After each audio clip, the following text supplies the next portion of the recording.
There are well over 250,000 veterans who call Oklahoma home, and roughly 100,000 of them have some kind of service-related disability. This week, we devote our in-depth segment to the needs and programs available to help improve the lives of the men and women who have served our country. Here's moderator Cassidy Mudd.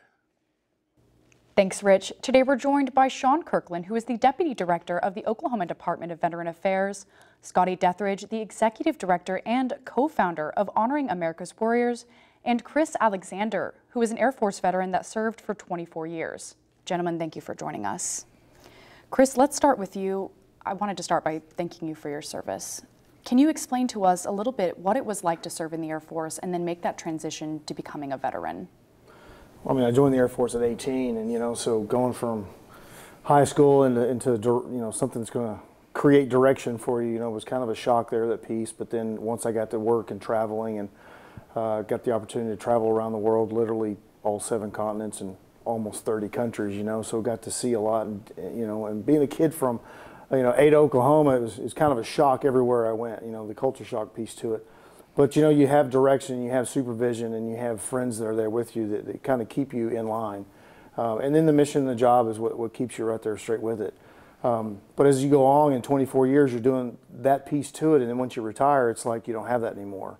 You come to the end of the road, so to speak, and then there's a bunch of forks out there, and you can take any of them you want, but the direction of that stuff is just not there as it was when you were in the service. They get a little lost. They get a lot of depression, and depression is what creates numerous other issues with it. So I went back to school, finished my bachelor's degree up, worked on a master's degree. That's when I met Scotty, and then we discussed the organization and me coming and helping out with that. And then as those steps go along, actually Lima, the service dog here, she was actually I was fostering her. From the puppy, then till we placed her with a veteran. Some things didn't work out, and I had to fostering her again, and then she just bonded so hard and so well with me that she just became my service dog, so to speak. And I never really thought I needed one or really wanted one. I didn't want to fall into that piece, but now that I have her, and she's a medical tool, so to speak, she does a lot for me that most people don't even think that you do or need to do with, so.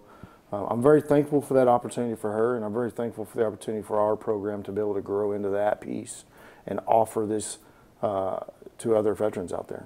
Deputy Kirkland, how many veterans is the ODVA currently working to serve, and what are some of those services that y'all are providing? So we're available to serve any of the nearly 300,000 in Oklahoma. We have programs from education, benefits.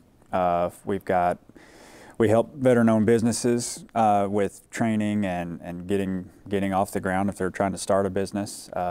We've got programs to help any kind of veteran state benefits. There's tax exemptions, there's hunting and fishing licenses that they have available to them. There's benefits on their car tags and excise tax and those sort of things. And then a big portion of what we do is helping them file disability claims. So, anything that they went through while during their time in the service that they may have trouble with later on, we help them file those claims through the federal VA and hopefully get them some compensation to help with that as they're finding their way in the civilian world. And then we have 7 long-term care facilities where we take care of a little over 1,400 veterans that are at that point of their life where they need that 24-hour care. So we have programs designated just for women veterans, to meet the specific needs of the women veteran population here in Oklahoma. And we're just a big resource. We point veterans to all of the different veteran service organizations in Oklahoma and try to work together with all of them to make it clear to veterans what's available to them and however we can help them. That's one of the biggest challenges we see is there's so many people that are trying to help veterans that it gets kind of confusing sometimes for veterans and where to go and what's available to them. So we're trying to always just just help any way we can to get them to the right person or get them to the right resource. Gotcha. And going off of that, Scotty, I want to come to you next. How does your organization, Honoring America's Warriors, help make a space for these veterans?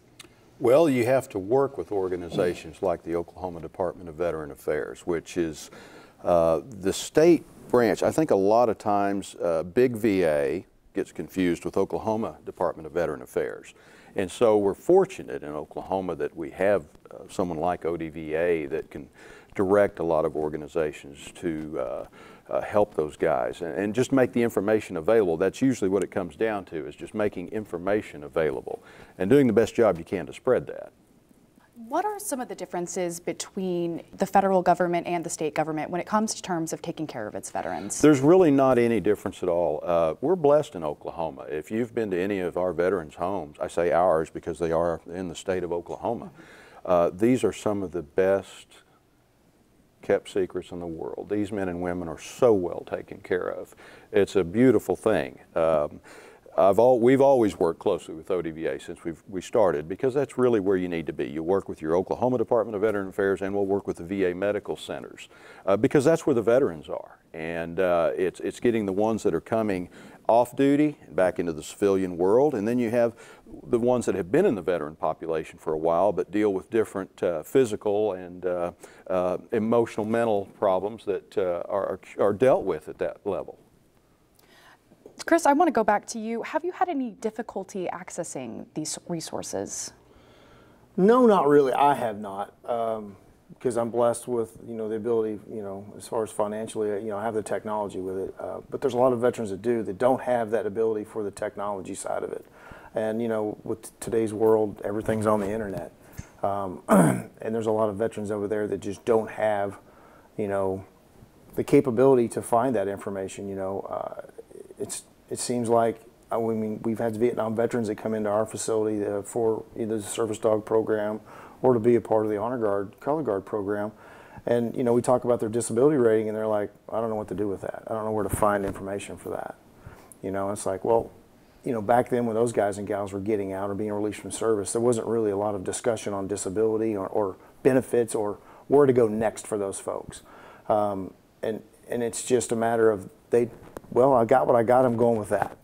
So we've pointed some directions for them, and we work with the ODVA and the VSOs quite a bit, and got a good relationship with those folks. And I was just like, hey, call this number. Call these folks up there and get that process started. And it's not really doing a favor for anything. It's just introducing them to the process and where the benefit is available for them.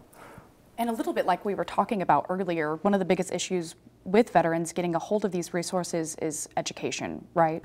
Huge. When we get out of the service, the federal government has mandated the Transition Assistance Program, the TAPS program, but it's a fire hose of information. It's just blown at you in a whole week, and there's so much information that comes out, and you're just sitting there completely confused. My example, we can take it twice before we get out of the service, ETS or whatever. My first time I took it, the VA rep came in, and she's like, here's some books. Got any questions? Our number's on there. And that's not really on the VA itself. It's just the training on their side of it, but the next rep that came in was very, very informational on things, broke a lot of things down, talked a lot of pieces to it, So it's just a matter of how that program works. And they talk about resumes and other things in there, and it's a week long, 8-hour days. And you go in there with a mindset of, I'm getting out, I don't know what I'm going to do, I don't know what to do, they're going to help me out. And then when they do get out, it's just like, what just happened? Who do I call again? What do I got to do? And the program is trying to work. It's there. There's just so much for an individual when they get out of the service they have to deal with, between the disability ratings, attaining all their records, making sure they have kept all their records. One of the issues that we have at our organization is, before a funeral happens, we've got to verify the DD-214 or equivalent documentation, and a lot of the older veterans don't have that. Don't know where to get it, or didn't keep a copy of it, and it's like, that's just something that when I got out of the service, they said, you make multiple copies of that, you put them in your safe, your refrigerator, you take them to the county, you put them in a safety deposit box, because that's your link to all of your benefits. And Well, yeah, Deputy Kirkland, can you tell us a little bit about the transition services and even the training that you guys offer for veterans? So a lot of the program we have right now is focused on veterans that are transitioning out of their service and are looking to go to work, you know, and that's what a lot of them want to do. And he mentioned that, you know, the first responder route, or just Oklahoma is lucky. We've got a lot of businesses, a lot of organizations that try to hire veterans. They want to do that. So we just, you know, connect them with those businesses, those opportunities. We help them build resumes, help them with any sort of training that we can get them connected to make that transition easier, because like you said, it's just thrown at them so much information, and trying to understand it all and be ready to just jump into the civilian world is a challenge. Scotty, as someone who's working, you know, hand in hand with these veterans, what are some other issues that you're seeing them struggle with? Well, it's primarily with the young veterans that are coming off of their term of service, and we'll see them anywhere from 2 terms, 4 years to 20 years. And it's that readjustment period. They're all excited when we get out. All right, I'm going to do all these things I've wanted to do that I wasn't able to do. I'm going to go do them now.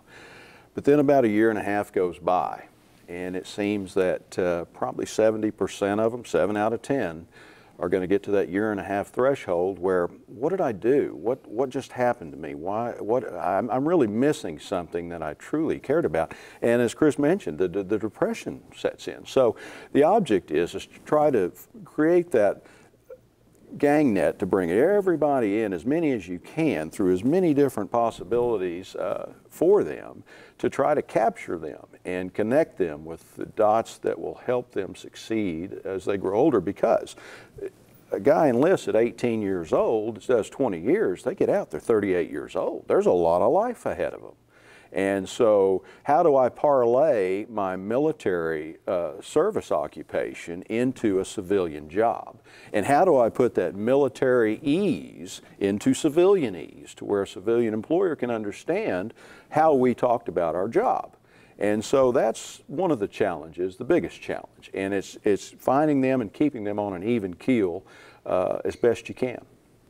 Deputy Kirkland, I wanted to talk a little bit about Talihina. As you may know, it closed officially last week. Yeah. How are those veterans who were living in that home doing?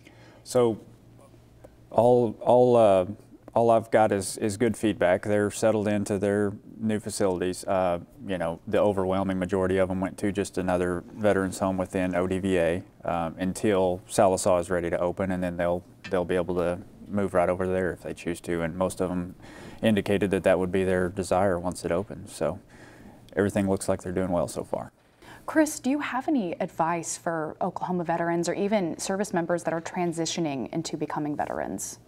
Find another veteran and talk to them about their stuff and their shortcomings and their depression, if you will. I mean, because like it or not, we all have it, and it all happens. I never thought it'd be me.